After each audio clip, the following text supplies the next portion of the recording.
Everyone, Pilipinas, welcome to General Santos City. Kalalapag lang po natin sa Gensan, bibisitahin natin ang ating mga kababayan na talagang naapektuhan. Siyempre, mamimigay din tayo ng konting relief packs, lalo na dun sa mga areas or communities na hindi pa araw abot ng tulong. Volunteers natin. Ayun. Picture ka itong maliliit na po.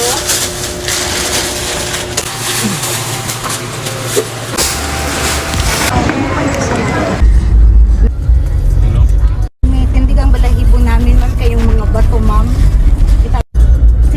On the way tayo ngayon sa Burias Glan.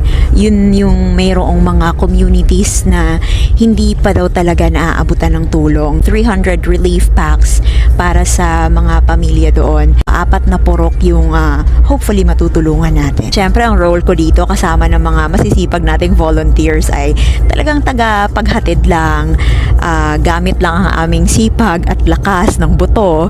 Pero yung tulong talaga ay galing sa mga nagbigay ng donation. So, maraming salamat po sa inyo. Kani siya, ma'am. Kani mga balay, ma'am, o sa gilid. Pero pag kuan man tong pag Nako, bagong bridge daw to. Pero nung lumindol, nagiba. Alam niyo, when it comes to helping people, ayoko talaga na ina-announce or pinapaalam, pinopost sa social media. Pero ito kasi, hindi ko kasi sariling pera. So, I feel the need to do some transparency report. Pera na ginamit natin para mamigay ng tulong ay galing po sa inyo. Sa inyong lahat na may mabuting kalooban at may mabuting puso. Nanlimos din tayo sa Angat Buhay. So, thankfully, may binigay silang 216 relief packs para sa mga pamilya at sa, yun na nga, communities na hindi pa talaga nabigyan ng tulong. So, maraming salamat din po.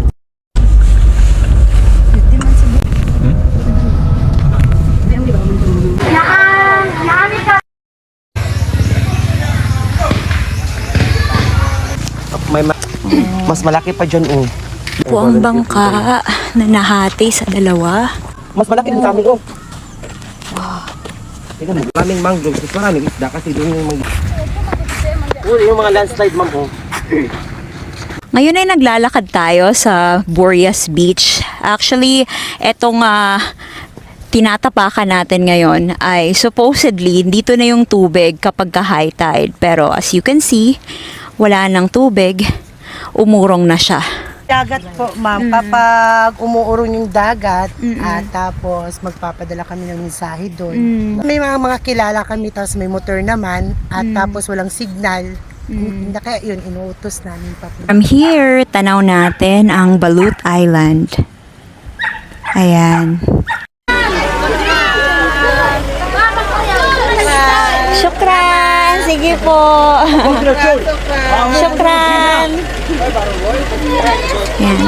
Wala po kasing kuryente dito. Hanggang ngayon, parang 1 week na yatang walang kuryente. So, pagsapit ng gabi, talagang madilim na at saka wala ka nang makita kundi konting, actually dun sa kabila, solar lights yung ginagamit nila pero generator lang ang gamit nila para makapag-charge ng mga gadgets.